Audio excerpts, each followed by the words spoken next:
Assalamualaikum, selamat pagi kepada semua penonton Malaysia. Hari ini 21 Ogos, hari Ahad. Hari Minggu selalunya aktiviti apa awak buat? Saya? Ya, awak? Saya kalau tak bangun lambat, saya bangun awal lah. Bangun awal macam hari ni lah. Ya. Senang ya awak punya jawapan? Saya jawapan itu je lah aktiviti Dayah macam mana? Saya selalunya pagi-pagi saya akan bersenam. Oh. Gitu. Dia tidak kira hari sebenarnya. Alah. Tapi hari... Dia depan TV je dia cakap macam tu. Tak betul. Siapa yang follow saya tahu. Tapi hujung minggu memang sebenarnya hari bersama dengan keluarga. Okey. Itulah, itu nombor satu. Ya. Baik, kita nak raikan juga kepada anda yang bersama dengan kita di Malaysia hari ini. Istimewanya kerana pelbagai pengisian yang akan kami bawakan pada hari ini 23 Muharram 1444 Hijrah ya. Dan kita nak kongsikan juga macam-macam perkongsian lah. Terlebih dahulu kita nak bawakan perkembangan dulu Dayah. Boleh tekan sekali terus keluar. Betul. Sebab semalam kan agak membimbangkan juga, terutama betul. di Lembah Kelang dengan keadaan hujan yang lebat berterusan kan. Ya. Dan hari ini kita nak tinjau di Semenanjung Malaysia berkaitan dengan keadaan cuaca dan rata-ratanya Dayah boleh kita lihatkan berkeadaan hujan lah pada hari ini. Ya, betul. Sebenarnya kalau kita perasan pun beberapa hari saya rasa memang setiap hari mesti hujan. Selalunya di waktu petang. Jadi kalau tengok secara keseluruhannya memang saya nampak satu Putrajaya je kata mungkin tidak hujan. Betul. Tapi ini adalah ramalan sahaja supaya anda semua boleh bersiap siaga kan. Mana tahu hari ini ada plan nak ke mana-mana. Ya, betul. Dan ini juga antara ramalan yang diberitahukan oleh Jabatan Meteorologi Malaysia pada sebelah pagi petang. Elok rasanya untuk kita tahu supaya kita punya perancangan tu kita boleh laksanakan dengan baiklah. Di Semenanjung, Sabah, Sarawak juga dilaporkan Diribut peti kebanyakannya. Betul. Ya, dan inilah yang berlaku semalam di sekitar Taman Sri Muda. Sekali lagi panik bila kita tengok video-video yang dikongsikan di media sosial, terutamanya ada berlaku kejadian banjir kilat sekali lagi dengan purata ketinggiannya 1 kaki saja semalam. 1 kaki, dan saya pasti walaupun 1 kaki saja sebab pernah berlaku yang lebih dahsyat dari itu kan. Baru jadi semua bersiap sedia. Memang menakutkan. Setiap kali hujan lebat je kita dah mula fikir lagi-lagi untuk penduduk di kawasan Sri Muda. Jadi kami harap supaya hari ini tidak berlaku lagi. Betul. Surut. Dan ada perancangan lebih awal lah yang boleh dilakukan oleh pihak agensi kerajaan yang berkepentingan ini dan juga mereka yang duduk di sana. Ramai kawan-kawan kita yang ada kat situ. Ya, betul. Jadi mereka perlu ambil maklum, nak tak nak mereka perlu berada di rumah juga kan. Tapi mungkin daripada pengalaman tersebut mereka boleh lakukan sesuatu. Yes, betul. Itu adalah perkongsian cuaca supaya anda boleh merancang. Tapi sebenarnya di studio kan bulan ni kita bulan kebangsaan. Betul, 10 hari lagi nak merdeka. Kan, 9 hari lagi birthday saya. Terus bagi tahu pula. Sehari sebelum merdeka lah ni. Mak saya kata saya dah tak tahan nak keluar dah. Jadi itulah ceritanya. Tapi kenapa kami beritahu anda yang kita sebenarnya dalam bulan kemerdekaan dan sebagainya. Kita bersama seseorang yang saya rasa memang luar biasa bakatnya. Dan saya jarang dapat tengok orang di sebelah saya melukis begitu saja santai. Secara langsung beginilah. Ya. Secara mudah saya. Okey, kita perkenalkan Abang Muhammad Nazri Mat Sood. Apa khabar bang? Khabar baik, alhamdulillah. Datang jauh dari Kuantan ya? Ya, saya. Jadi beliau adalah mungkin abang boleh ceritakan sikit, tapi itu semua kejap lagi. Apa yang dilukis dan apa yang luar biasa tentang Abang Nazri. Ya, betul. Memang sangat luar biasalah kalau kita tengok antara lukisan-lukisan yang dibawakan. Potret-potret ini memang bukan semua orang boleh lakukan secermat ini kan. Setuju. Dayah suka lukis apa? Saya malu nak bagi tahu. Kenapa? Tadi MHI. cakap macam minat sangat lukis. Saya pandai lukis orang lidi. Dengan rumah di tepi pantai. Itu orang kata standard. Kalau skor rendah, itulah yang saya boleh. Eloklah tu. Sebab itulah awak berkenalan dengan Hanif yang lain, bukan Hanif yang ni. Sebab saya kalau lukis matahari pun jadi kambing. Okey. Samalah kita. Jadi baguslah kita ada Abang Nazri di studio bersama kita. Dan sebenarnya kita pun tak nak ganggu Abang Nazri ni lama sangat. Mesti dia kata Hanif dan Dayah ni tak berhenti bercakap. Betul. Ganggu ke bang? Tak. Okey, dia akan siapkan karyanya sepanjang 1 jam ini di Malaysia hari ini. Kita akan berkenalan bersama dengan beliau dengan lebih lanjut tentang karya yang dibawakan juga di Malaysia hari ini. Okey, kita bukan berdua Bukan. Kita berdua di sinilah maksudnya. Tapi ada seorang lagi semalam Dayah dah berasap berhujan. Hari ini tak Hari ini tak. Hari ini berada di studio selamat, tak ada asap, tak ada hujan, tak ada angin. Tapi dengan cerita kita ada seorang sahabat. Bukan di studio. Tapi di studio dekat luar. Di mana tu? Di kawasan Terkawal lah ya. Di Balai Seni Negara katanya. Jadi kita akan bersama dengan Fariha On. Apa yang berlaku di sana? Mari sama-sama kita saksikan. Silakan Fariha. Silakan.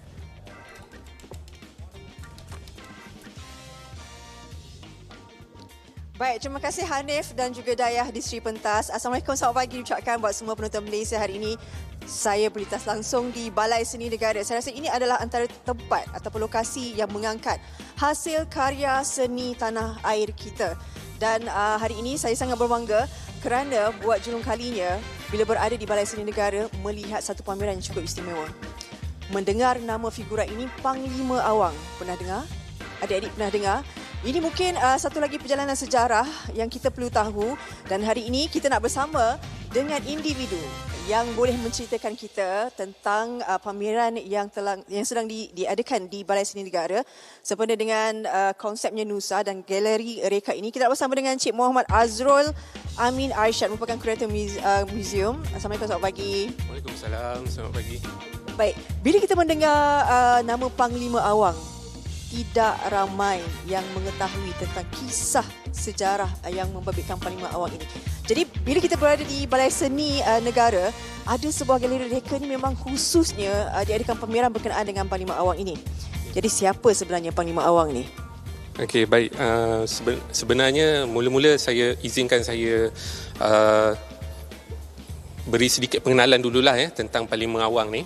Sebenarnya nama Panglima Awang tu sendiri diangkat oleh seorang penulis novel pada novel yang bertajuk Panglima Awang tahun 1958, setahun selepas merdeka. Dan ia sebenarnya adalah satu nama fiksyen yang direka oleh penulis, iaitu Harun Aminur Rashid, penulis novel tu. Dan sebenarnya kalau mengikut kajian oleh pelukis Ahmad Fuad Osman yang menghasilkan memorial ini, tidak ada siapa yang mengetahui nama sebenar karakter ni sebenarnya.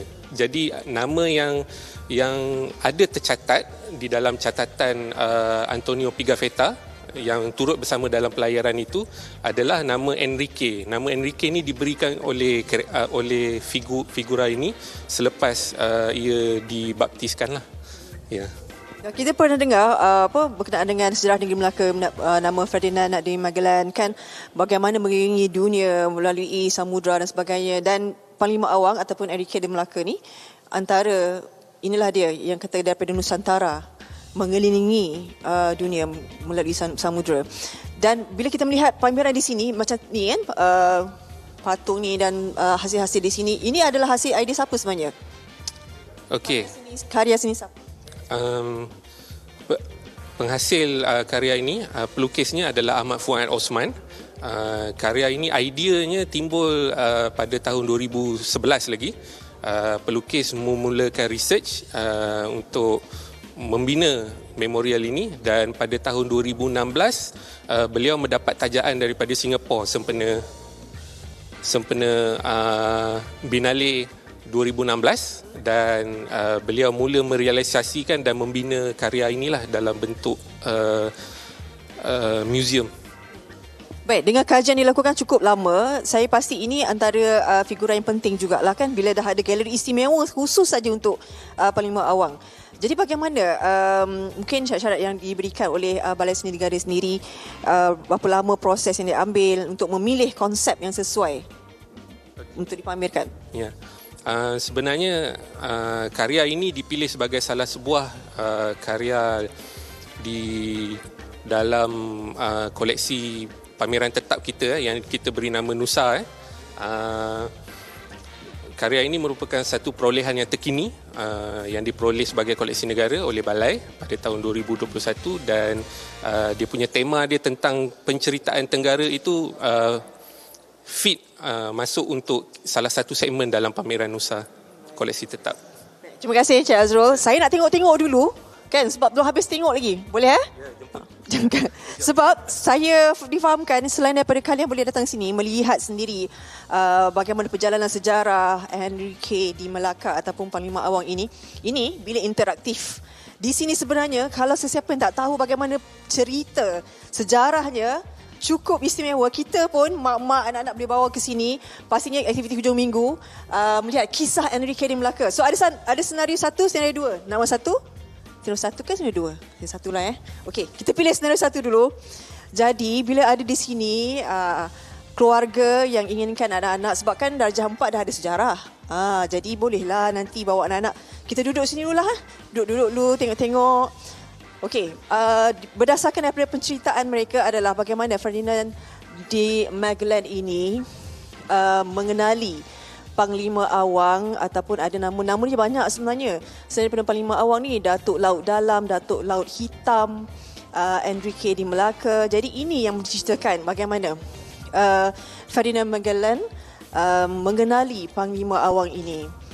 Dan daripada kisah penceritaan inilah yang membawa kepada sejarah abad ke-14, iaitu bermula 1511 hinggalah 1521. Sebab 1521 tu Ferdinand de Magellan tumpas dan terkorban ketika dalam satu peperangan. Dan dikabarkan juga akhirnya Panglima Awang ini meneruskan misi pengembaraan mengelilingi dunia ni sehingga 1522. Jadi ini adalah ruang interaktif yang boleh kita bawa anak-anak untuk melihat bagaimana sejarahnya, dan pastinya ini adalah hasil karya pengkarya-pengkarya seni kita tanah air yang cukup istimewa sekali. Saya bangun pula ya. Baik, lepas ni saya akan bawa kalian untuk ke Balai Seni Negara. Di bahagian hadapan tu katanya ada aktiviti yang lain. Berpusing-pusing semua kan. Nanti kat sana tu kita nak bawa kalian bengkel diorama. Macam mana nak buat yang miniature kecil tu kan, pameran kecil. Semuanya selepas ini kita kembali bersama dengan Harif dan juga Dayah di Sri Pentas, tapi kita berehat seketika dahulu ya.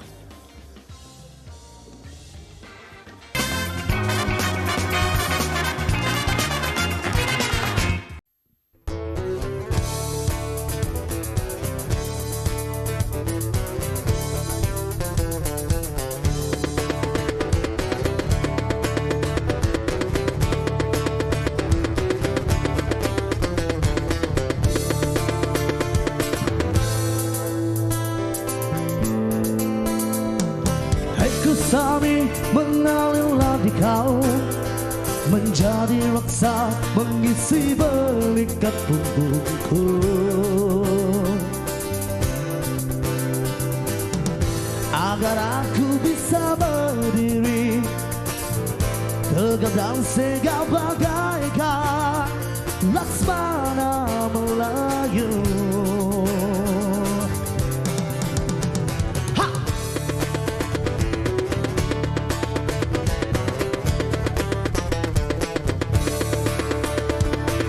Sepuh helai daun sirih, ku gentas bersama bunga cengkih, jadilah engkau.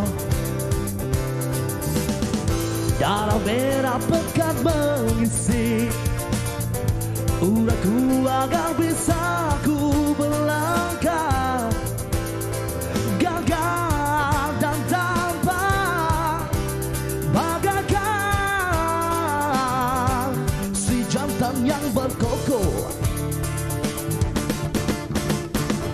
Di mana bumi ku pijak, di situ langit ku junjung.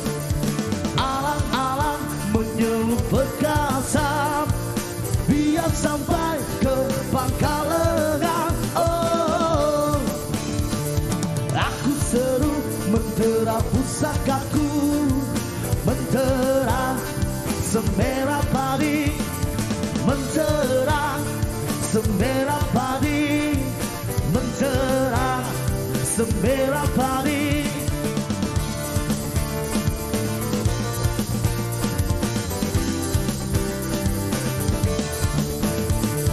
Mentera semerah padi, mentera semerah padi. Begitulah. Ya, Cinonet je. Nama Cinonet. Aduh. Cute tapi cukup saya rasa bersemangat ya. Yang paling geram yang pakai kopiah belakang tu. Yeah. Nanti kita akan berkenal lebih lanjut bersama dengan mereka. Yes. Sebab sekarang Dayah kita nak perkenalkan. Tadi kita macam tegur-tegur macam tu je kan Abang Nazri kita ni. Betul. Abang Nazri kata tadi Dayah dengan ni tak erti bercakap. Lepas tu dia menari menyanyi pula. Depan-depan dia pula tu. Depan dia pula tu. Tapi tidak terganggu fokus beliau. Jadi Abang Nazri mungkin kita boleh berbual sedikit lah ya. Bila kita saksikan potret-potret di belakang ni semua, saya nampak memang Kalau lagi macam potret gambar, Yap. nampak macam 3D pun ada. Ya. Kan? Timbul dan cantik kan. Ya. Abang Nazri boleh ceritakan sikit tentang pelibatan sejak bila bermulanya melukis. Yap. Okey, Abang Nazri? Saya melukis daripada darjah 1. Dari darjah 1. Ya, daripada darjah 1. Memang minat ke ataupun macam mana mana? timbul tu? Sebab Bakat tu? Sebenarnya saya ni orang susah. Okey. Jadi tiap-tiap malam sebelum tidur saya akan melukis lah. Saya akan gunakan pensel dan masa tu buku latihan lah. Okey. Tiap-tiap malam mesti melukis ni. Itu yang Hanya dengan melukis sajalah boleh Ya. buat sesuatu lah pada ketika itu ya? ya. Kalau melukis tu kita nak tahu juga kan, lukisan ada pelbagai jenis. Ya. Apakah jenis lukisan yang paling diminati? Adakah pemandangan ataupun orang? Individu ke kan? Potret ke macam mana ni bang? Saya suka lukis macam ni. Okey. Gambar-gambar Alam semula jadi? ya alam semula jadi. Sebab dia susah. Saya suka cari benda-benda yang susah. Maksudnya susah nak dihasilkan? Ya. Okey, kalau lukisan macam ni, ideanya timbul macam mana? Abang pergi ke tempat tu Ini ke? sebenarnya belakang rumah saya kat kampung. Oh, belakang rumah je? Ya. Di belakang Okey. Kampung di mana tu bang? Kampung saya Pekan. Di Pekan? Pekan faham. Okey. Okey. Jadi betul lah kalau difikirkan, cuba tengok setiap satu daun lalang tu semua dilukis tau. Ya. Memang bukan mudah lah. Dan selalunya, okey, contohlah macam lukisan dia Abang Nazri. Berapa lama untuk siapkan ni? Dia bergantung kepada susah dia lah. Kalau macam ni? Macam ni saya ambil masa sebulan. Sebulan? Wow. Sebulan sangat detail, Okey, itu yang paling lama. Kalau yang paling cepat boleh siap. Yang ni kot sejam? Ya. Betul ke? Betul. Betul kan? Betul, Lukisan yang sebeginilah maksudnya. Ya, saya. Okey, untuk pengetahuan semua juga, makluman Abang Nazri Mat Sood ini adalah pelukis yang melukis potret Yang di-Pertuan Agong yang telah pun disimpan di Balai Seni Negara Tak. ke di istana? Istana Negara. Di Istana Negara. Dan memang baik. telah pun dipersembahkan, inilah potretnya, dipersembahkan secara rasmi juga, dan daripada itu lihatlah saja kepada koleksi-koleksi lukisannya. Tapi Abang Nazri kata tak ada simpan lukisan-lukisan ni, memang siap saja akan ada pembeli-pembelinya. Ya. Berapa macam mana tu? Maksudnya lukis dulu orang beli atau ada permintaan lukis? Saya kebanyakannya orang tempah. Orang tempah. Untuk edarkan kepada Agong macam tu. Oh. Saya tak ada lukisan yang simpan. Masalah. Jadi kalau nak buat pameran saya terpaksa pinjam balik. Ambil balik semua daripada pembeli-pembeli tu? Adalah tapi tak sesempurna lah. Wow. Baik, jadi itulah boleh tahulah kalau lepas saya buat koleksi kena minta balik dekat semua kan untuk hasilkan. Pembelinya. Jadi Okey. kalau saya nampak tadi lukisan tu agak besar. Lukisan yang paling besar sekali besar mana? Saiz dia saiz 7 kali 4. Besar mana 7 tu? kali 4 ni besar mana? Saiz plywood. Plywood. Okey. Oh. Yang tadi itulah, lukisan yang tadi itulah, 7 kali 4. Sebesar Hanif ada? Ada sebesar Hanif ke? Tinggi Ustaz Hanif ke? Saya besar sangat ni. Lebih lagi rasa. Lebih lagi ni? Baik. Kita ada satu soalan. Maksudnya kita melihat kepada lukisan-lukisan ni memang semua nampak hidup, Abang Nazri. Ya, Saya ni bukan orang seni, Dayah. Pun Saya- mungkin Seni lukisan tiada lah. seni nyanyian lah Dayah ni kan. Berbeza. Detailing perincian tu macam mana dihasilkan? Memang kena tengok betul-betul karya tersebut baru kita boleh buat, ataupun daripada imajinasi, atau macam mana ni? Memang kita kena tengok betul lah. Kita kadang kita kena sampai tahap bau dia pun kita kena tahu juga. ya. Dan itu boleh diterjemahkan dalam supaya lukisan. supaya kita faham betul apa benda yang kita buat. Okey. Seteliti itu ya. Ya. Okey lah Abang Nazri. Ini kalau bercerita tentang lukisan macam mana teliti sampailah terhasilan. Pernah tak ada lukisan yang dah buat tapi separuh jalan alamak ada sesuatu tak kena. Jadi Abang Nazri tak teruskan. Itu biasa. Itu biasa. Ya. Ya. Bukanlah semua lukis tu jadi je. Tak. Tak Tapi selalunya kita akan touch up balik lah kan. Touch up balik.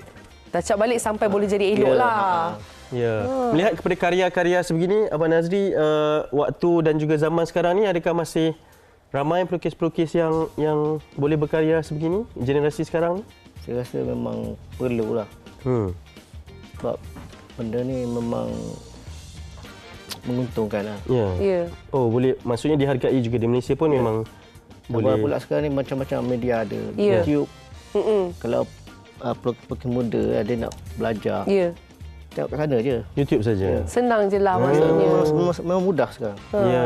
Bila mudah, kita bolehlah belajar lagi. Betul. Macam Hanif dengan Daya, tak ada seni, kita bolehlah lepas Kita boleh belajar. Tapi hari ini special sebab ada Abang Nazri. Betul. Perbezaan seni kalau kita nak belajar sekarang ni nampak jauh sangat. Abang Nazri.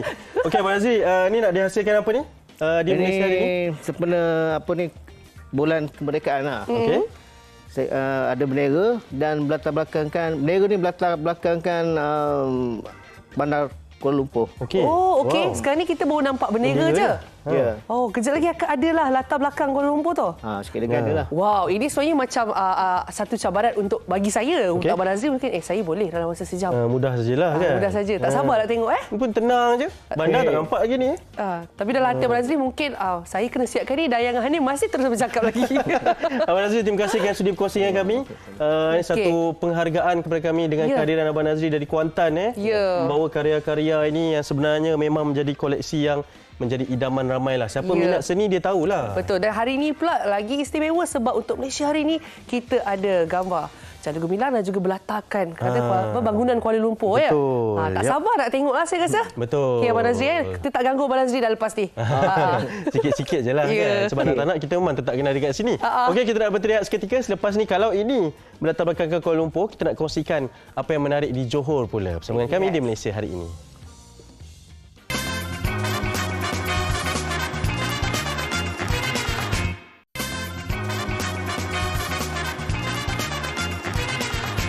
Baik, kembali bersama dengan kami di Malaysia hari ini. Kita nak kongsikan pelbagai perkongsian ini hujung minggu kan. Maksudnya adalah aktiviti yang boleh kita lakukan nanti. Dan ini berkaitan dengan Majestic Johor Festival 2022. Sangat menarik pelbagai perkongsian yang akan dibawakan.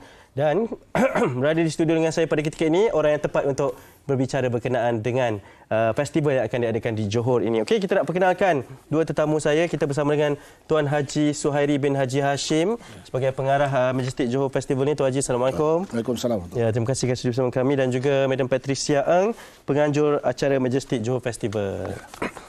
Okey, Tuan Haji mungkin boleh kongsikan terlebih dahulu berkaitan dengan apakah sebenarnya objektif penganjuran ini dan apa sebenarnya Majestic Johor Festival 2022 ini. Okey. Terima kasih MHI kerana mengundang kami pada pagi ini. Sebenarnya Majestic Johor Festival 2022 ini adalah satu festival yang dianjurkan oleh Kerajaan Negeri Johor berkaitan dengan pelancongan dan dianjurkan oleh Tourism Johor, di mana saya adalah pengarah Tourism Johor. Ya. Jadi tujuan utama kita mengadakan suatu festival sebegini besar adalah untuk meletakkan kembali negeri Johor dalam kalender pelancongan di Malaysia. Okey. Dan kalau kita lihat selepas pandemik ni, kita agak sunyi daripada aktiviti-aktiviti melibatkan kemasyarakatan, rakyat dan sebagainya. Jadi Kerajaan Negeri melihat ini adalah satu langkah proaktif daripada pemerintahan Kerajaan Negeri Johor untuk kita adakan satu festival ataupun kegiatan yang dapat mengumpulkan berkaitan dengan kebudayaan, makanan, aktiviti sukan dan seterusnya perniagaan. Ya. Dan seterusnya memberikan pulangan kepada rakyat negeri Johor khususnya. Ya. Dan juga peringkat antarabangsa kerana negeri Johor ni bersepadan dengan Singapura dan juga Indonesia. Okey. Which is kita punya pelancong sebahagian besarnya datang daripada Singapura dan juga Indonesia. Ya. So this is the good thing yang kita akan buatlah untuk membuka kembali suasana pelancongan yang lebih hebat untuk negeri Johor. Ya, betul. Dalam usaha untuk menarik lebih ramai lah kan. Ya, benar. Okey, baik Tuan Haji, mungkin ada pengisian program yang nak dikongsikan? Okey, semua pernah dengar Kembara Mahkota Johor. Betul. Setelah sekian lama tidak ada kembara yang dibuat oleh Kebawah Tuanku. Ya. Hampir 4 tahun. Jadi saya telah menghadap Kebawah Tuanku dan Kebawah Tuanku telah berkenan supaya kendaan-kendaan Kembara Mahkota ini dibuat pameran semasa Majestic Johor Festival ini. Okey. Jadi selain pada melihat kendaan-kendaan yang pernah digunakan semasa Kembara Mahkota, kita juga akan adakan satu karnival ataupun perarakan pada waktu malam. Okey. Yang melibatkan perarakan kebudayaan, persembahan kebudayaan, nyanyian dan sebagainya serta pertunjukan motor, kereta dan juga beberapa perkara lain lah yang kita rahsiakan. Ada rahsia lagi ya? Ada rahsia. Nak tahu sila datang pada 17 hari bulan September pukul 8 malam bertempat di Puteri Harbour. Okey, baik, ini element of surprise lah ni. Yes. Okey. Pastinya. Ya, baik, itu antara pengisiannya dan mungkin Madam Patricia boleh kongsikan berkenaan dengan penglibatan penyertaan dan juga berapa jumlah sasaran pengunjung yang diinginkan pada festival ini? Pengunjung yang kita sasarkan adalah lebih kurang 1.5 juta orang dalam masa 11 hari yang akan datang ni, dan ada banyak-banyak program-program yang kita dah aturkan. So seperti mana yang Haji tadi kata, ada surprise element dia juga. Betul. Tetapi ada juga vendor-vendor yang kita dah confirmkan dengan acara-acara yang kita dah confirmkan juga. Right? Kalau pergi Melaka, lihat Beca Melaka. So kalau datang festival ni, you akan dapat jumpa Beca Johor. Oh, Johor punya? Kita pun ada Beca Johor dekat festival ni. Wow. Then kita ada kereta kuda. Horse carriage. Wow. So kalau nak macam Queen Elizabeth nak kereta kuda, datanglah festival ni. Then semasa ni kita pun ada street performance. Kita ada clowns, kita ada mascots, kita ada superhero juga yang akan datang. Then kita ada Lantern Festival. Kita pun ada dinosaur. Ada King Kong juga. Wow. Okey, selain daripada itu, tarikan utama yang dijangka untuk lebih menarik ramai pengunjung hadir ke festival ini? Kalau kita kata acara-acara, setiap hari acara itu menarik. So kena datang setiap hari. Tetapi kalau highlight is on the 10th of September, kita ada Lantern Festival. Sempena dengan perayaan Tanglong. Dan pada masa tu kita juga ada konsert juga. So kita ada Budak Nakal Hujung Simpang yang akan datang. Dan kita juga ada Skudip.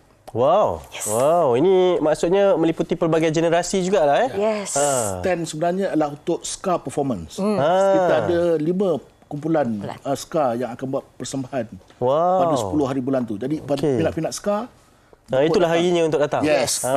Kena ambil tahulah setiap hari itu apa dia punya tarikan. Okey, Tuan Haji, melihat kepada impak pelaksanaan Majestic Johor Festival 2022 ini kepada komuniti setempat serta industri ini, Tuan Haji?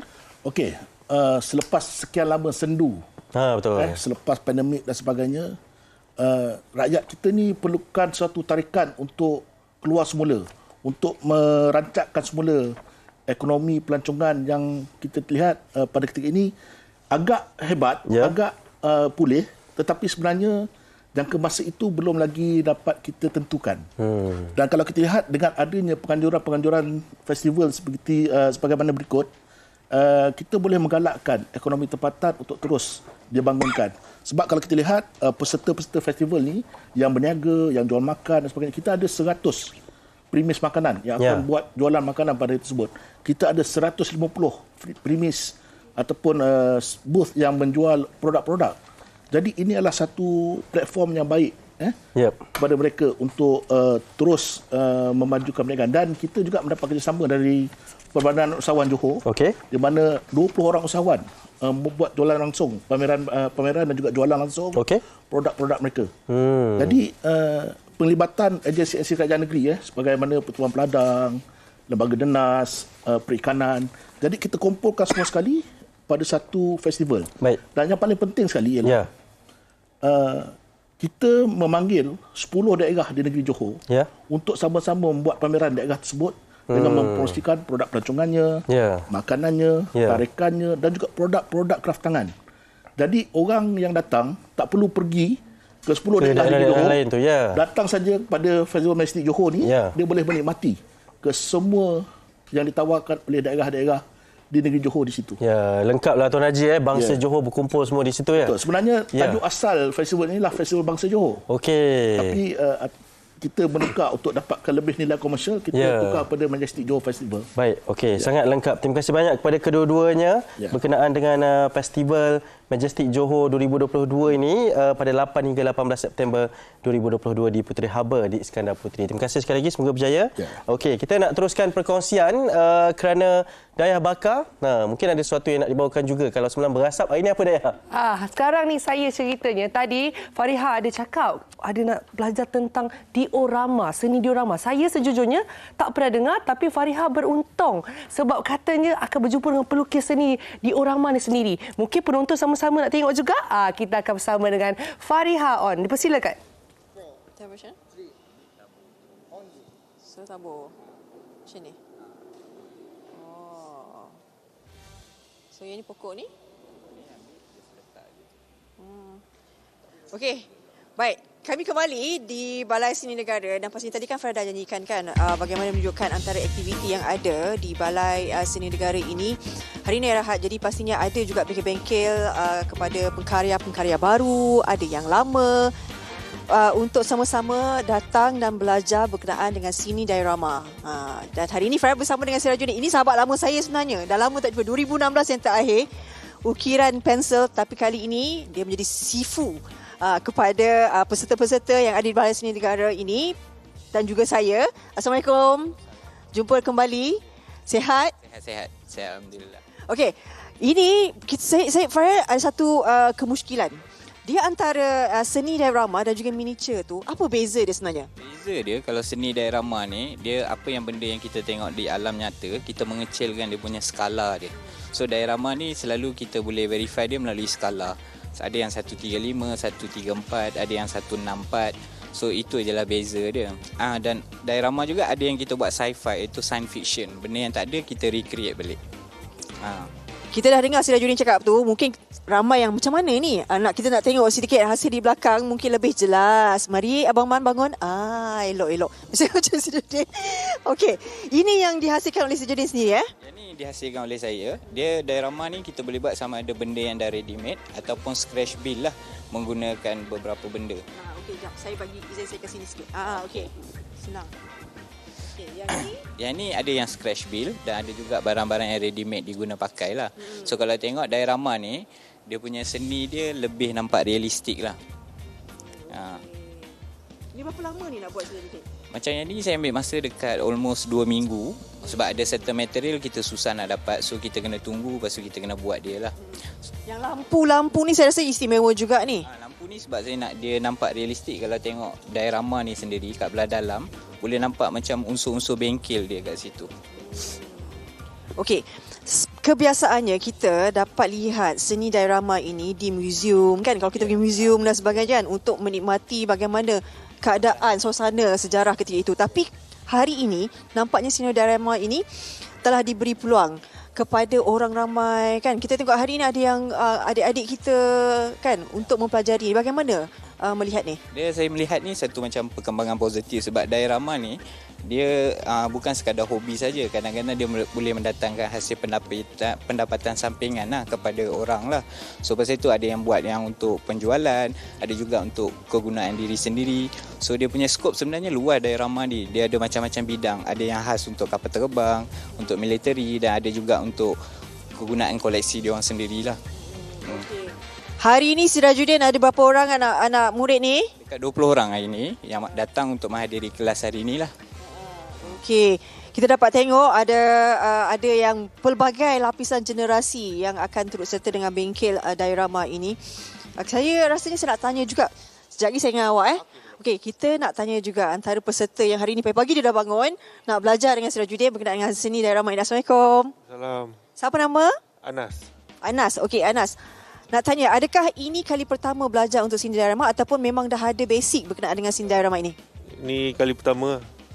Baru nak belajar buat. Okey, apa yang menyebabkan Anas berminat untuk sertai bengkel seni diorama ini? Sebab sebelum ni just collect miniature kereta Hot Wheels. So nak jadikan dia satu scene untuk jadi macam scene tu nampak lagi hidup lah. Jadi memang minat di sini ya. Sebelum ni ada apa minat seninya? Sebelum ni tak ada pun seni. Oh, bagusnya. Ini kali pertama. Saya rasa bukan senang untuk kali pertama sertai bengkel seni seperti ini. Ini barang-bahan ni, ini memang dah ada lah kat sini. Ya. Ni yang disediakan lah hari ni. Okey, dari mana? Anas dari mana? Dari Manjalara. Okey, kita ada pasal dari Manjalara. Kita ada lelaki, kita tanya wanita pula. Mari sini, kita pergi sana pula. Assalamualaikum. Assalamualaikum. Okey, nama siapa? Nama saya Nadia. Okey, Nadia dari mana? Saya dari sama Manjalara juga. Oh, ini memang manager Manjalara ke? Ni ikut daerah ke apa dia zone ni? Okey. Bagaimana? Ini kali pertama ke ataupun memang dah ada pengalaman? Ya, kali pertama. Tak ada pengalaman lagi lah. Ini pasangan dengan Anas ke bukan? Oh tak, kebetulan. Selamat berkenalan. Selamat berkenalan. Itu Anas. Nadia. Okey, Okey, bagaimana Nadia melihat seni diorama ini sepatutnya perlu dipelajari sebab ini kali pertama saya agak terperanjat juga kalau kata kali pertama kan sanggup datang ke Balai Seni Negara untuk mempelajarinya. Sebab saya just tengok dekat IG and then banyaklah benda-benda art macam ni kan. Cumanya sebab saya pun minat juga benda-benda seni macam ni. So bila ada latihan macam ni kan, so saya macam berminatlah untuk join tu. Untuk okay. Diharapkan hari ini pelajarannya cukup mengagumkan, tidak membosankan. Saya pasti ini seni-seni ni sebab dia perlukan ketelitian tu sebenarnya. Baik. Di sebelah meja ni boleh nampak pelbagai lapisan generasi. Saya berlambai sikit Malaysia hari ini. Di sebelah sana tu jangan murung sangat. Abang tunjuk sana bang. Lambai sikit Malaysia. Okey, ini antara peserta. Okey, boleh tak akak nak pergi sana tanya satu soalan boleh? Mereka akak pula abang. Okey, Assalamualaikum. Nama siapa? Arisa. Arisa, umur berapa? 13. 13 tahun. Okey, Arisa hari ini datang ke Balai Seni Negara untuk mempelajari seni diorama. Arisa memang minat diorama ni lah. Pernah buat? Pernah buat dekat sekolah. Oh, okey. Jadi hari ini memang datang dengan kawan ke minat tu nak start dekat Bengkel Balai Seni Negara ni daripada siapa? Macam mana tahu? Dari mak saya. Oh, mak datang tak? Tak. Mak kat rumah? Okey. Apa yang menyebabkan Arisa betul-betul ingin mempelajari seni diorama ni? I think dia satu seni yang sangat unik and saya nak belajar benda baru. Good luck to you, Arisa. Okey, ini dah nampak anak murid ya. Kita dah nampak sifunya kembali. Jadi hari ini ramai juga. Hari ini akan diajar apa? Buat pokok juga? Hari ini kita akan buat yang tadi yang kita tengah buat tu. So saya akan ajar daripada first buat sampai dia set sepenuhnya macam tadi lah. Dan diorama tu pula ialah ilham daripada ada satu karya kat dalam tu. Iaitu koleksi Balai Seni ialah lukisan KTMB pada tahun 1946 punya lukisan lah. So pasal itu kita buat bengkel ni nak ajar tentang seni lukisan tu. In same time macam mana kita boleh recreate balik dalam seni diorama. Okey, ini adalah bahan-bahan ni memang dah. Okey. Sejujurnya selepas ini saya pasti sebab ini adalah sebahagian daripada bengkel dan juga peserta-peserta yang telah mendaftar awal. Selepas ni ada lagi tak? InsyaAllah kalau ada permintaan mungkin pihak balai akan buat lagi sekali ke, kita tak tahulah. Sebab yang ni atas jemputan dia orang. Selamat mendidik mereka yang akan mendalami ilmu seni ini. Sirajuddin, terima kasih bersama kami sekali lagi. Terima kasih semua. Good luck, all the best to you guys. Okey, kita nak berehat seketika. Sekembalinya nanti kita akan terus bersama dengan Harif dan juga Dayah di Sri Pentas. Jaga diri tahu hujung minggu ni. Mana tahu nanti boleh datang ke Balai Seni Negara untuk menyaksikan banyak lagi pameran dan juga aktiviti bersama mereka. Semuanya selepas ini di Malaysia.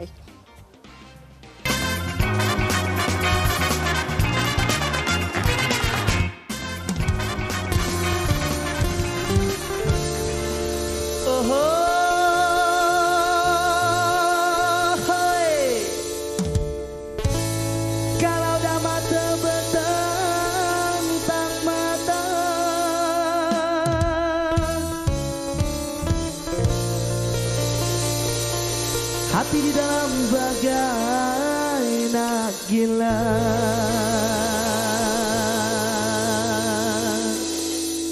Hey,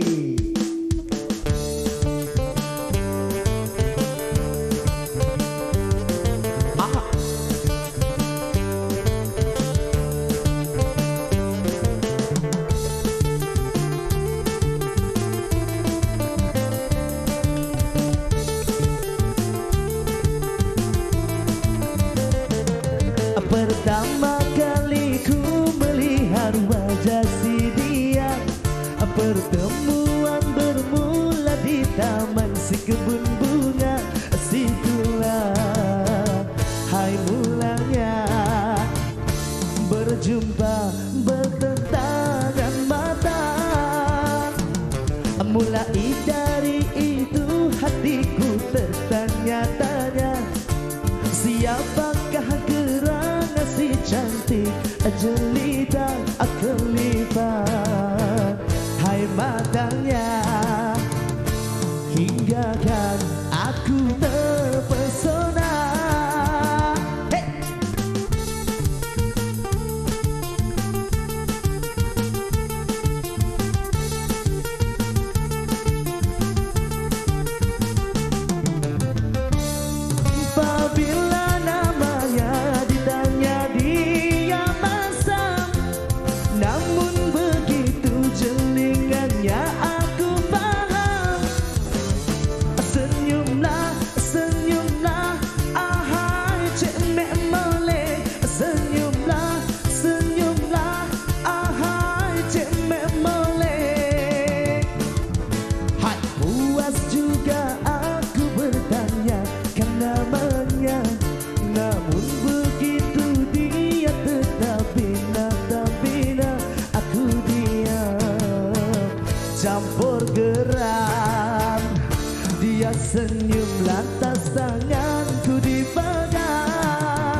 senyumlah. So, saya dengar ataupun rasa terus senyum je. Cik Nonet, terima kasihlah untuk nyanyi lagu Cik Mek Molek. Sesuai sangat dengan saya sekarang ni. Kita ada dua Cik Mek Molek. Dari tadi cakap cantiknya Hok Molek sungguh. Betul kita bersama dengan Puan Nurul Arija Zaidin Mahiran, iaitu pengasas Nurfella Beauty. Selamat datang. Dan kita ada si cantik manis Nik Nur Aisyah Nik Anwar, itu usahawan Nurfella Beauty. Selamat datang ke Malaysia hari ini. Macam mana dengan lagu tadi? Nak nari sikit tak? Enjoy kan? Okey, jadi ceritanya hari ini katanya nak kongsi sesuatu. Tapi sebelum tu nak tahu juga kepada Puan Nurul, sejak bila sebenarnya Nurfella Beauty ni ditubuhkan? Okey, Assalamualaikum semua para penonton TV3. Okey, Nurfella Beauty ni ditubuhkan pada tahun 2018 dah ya. Okey, sorry. So, jadi daripada 2019 sebenarnya kita punya produk ni dah conquer farmasi. Okey, farmasi. Dan start daripada 5 biji farmasi je. Okey, 5 buah farmasi saja. Dan alhamdulillah setakat hari ini pada tahun 2022 kita dah conquer sebanyak 200 lebih cawangan farmasi yang ada di Malaysia ni, Dayah. Wow, dari 5 ke 200 lebih brand lah setakat ni, insya-Allah. Hebatnya, masya-Allah. Dan kita juga ada usahawan hebat bersama, iaitu ataupun lebih mesti bagi Syah ya. Okey Syah, mungkin boleh kongsikan pencapaian Syah sendiri selama bersama dengan Nurfella Beauty. Okay, bismillahirrahmanirrahim. Saya Nik Nur Aisyah, selaku usahawan Nurfella Beauty. Okey, pencapaian saya selama dalam Nurfella Beauty ni selama 4 tahun. First kali saya dapat capai selama 7 bulan sahaja. Beli kereta Wellfire. Wow. Okey, 7 bulan dah ya. Betul. Masa tu tahun 2019 lah. Untuk pencapaian kedua tu saya mampu beli sebidang tanah, buat saving, dan tahun yang ketiga tu saya mampu buat rumah lah. InsyaAllah akan siap tahun ni. Masya-Allah, luar biasa.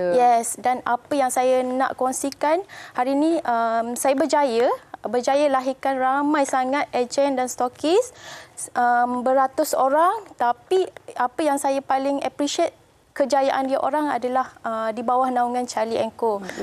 Yang saya happy lah sekarang ni. Kita nak lahirkan lagi ramai Dayah usahawan-usahawan di bawah Nurfella Beauty sebenarnya. Dan saya pasti semua juga menonton di rumah ya. Ya, betul. Mungkin bertepuk tangan sekarang ni. Dia orang dah tunggu daripada awal lagi Dayah. Okey, dan juga kita nak tahu apa yang eksklusif hari ini di Malaysia hari ini. Kata nak kongsi sikit kan? Okey, apa yang eksklusif pada TV3 hari ini, kami bawakan satu produk iaitu Soothing Cleanser, yang di mana produk ni hanya dikeluarkan pada 2020 dan kami bawakan sekali lagi pada tahun ni dengan packaging yang sangat eksklusif. Wah, tu saya tengok warna biru cantik, nampak tenang, nampak soothing kan? Walaupun packaging baru tapi sebenarnya kita dah ada pada tahun 2020 Dayah. Kita buat versi orang cakap packaging yang baru. Sebab jatuh cinta sekali lagi. Begitu. Dan kalau kita tengok di skrin, inilah dia promonya ya. Betul. Soothing Gel Cleanser. Dan memang ini istimewa lah kalau ikutnya di Malaysia hari ini. Hari ini special kita bawakan khas untuk para penonton TV3 hari ini. Wow. Okey. Betul lah, ini kali kedua lah. Sebelum ni maksudnya sambutan pun memang menggalakkan lah. Okey, baik. Jadi nak tahu juga apa sebenarnya untuk keistimewaan Soothing Gel Cleanser ni Puan Nurul?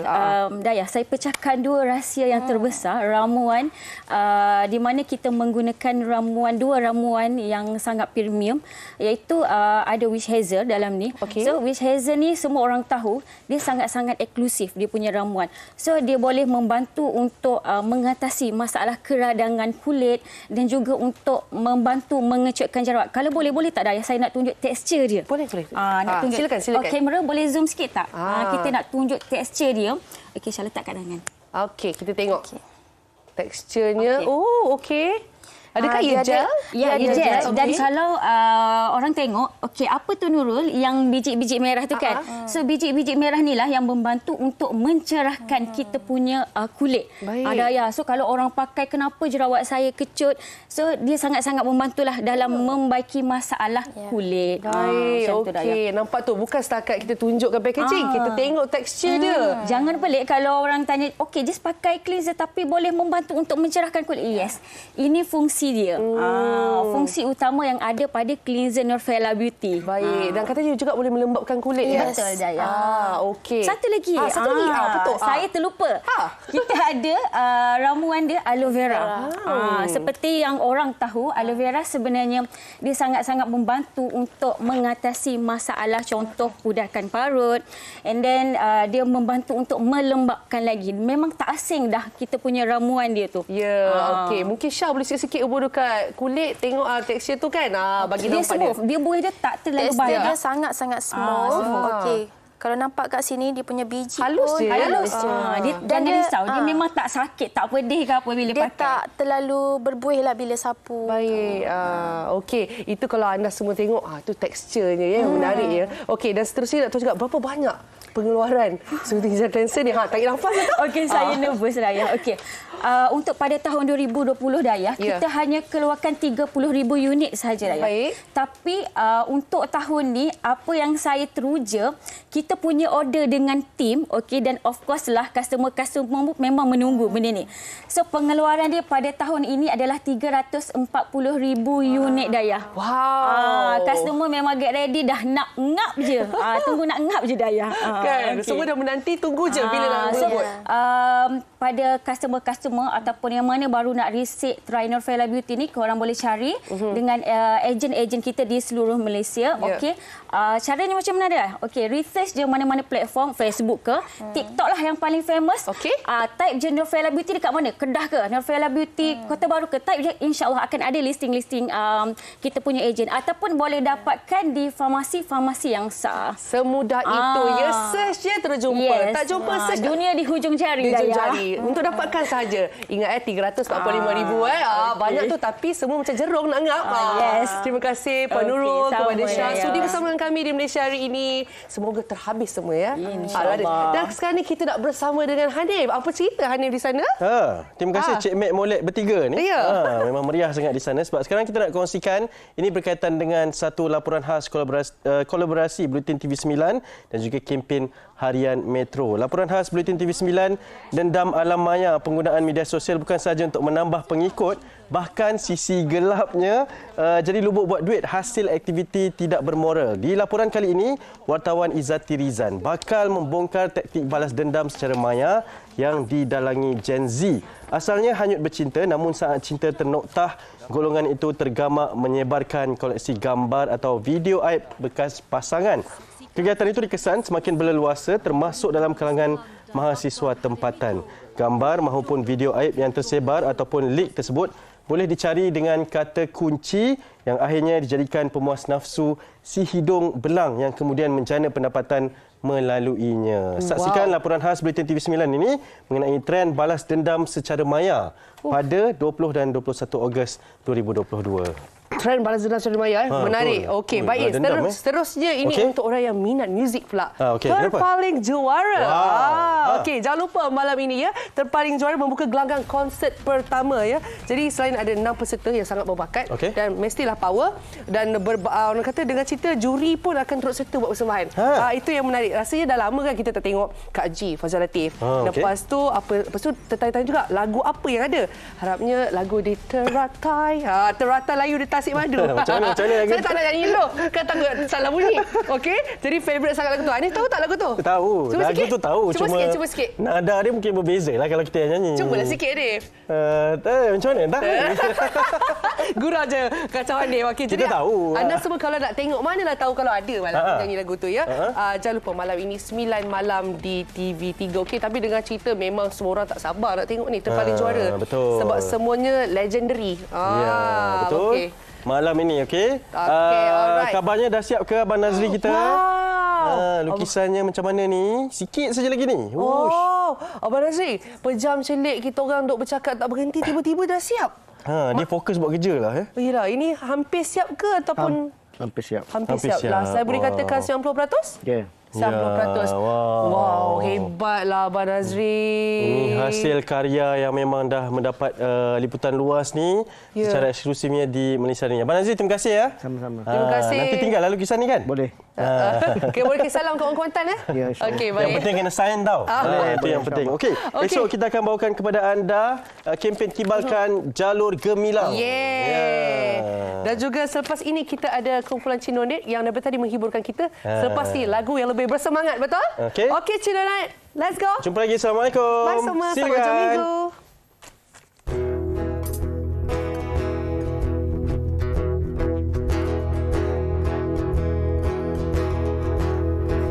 Bila bertalu rentah di kalbu, hasad yang tersirat semakin kuburu.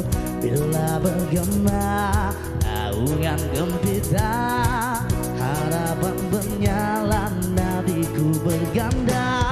Gemuruh jiwa, semangat membara, dari puncak ingin ke angkasa.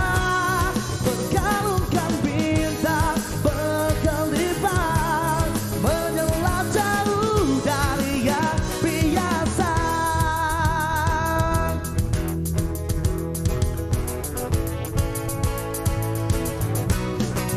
Bila bertalu rentah di kalbu, hasad yang tersirat semakin kubur. Bila bergema naungan gempita, harapan menyala nadiku berganda. Gemuruh jiwa, semangat membara, dari puncak ingin ke angkasa. Berkalungkan bintang berkelipat, menyelam jauh dari yang biasa. Ungkapan ini bukan sekadar bermimpi, segalanya pastikan terbukti nanti. Gemuruh jiwa, semangat membara,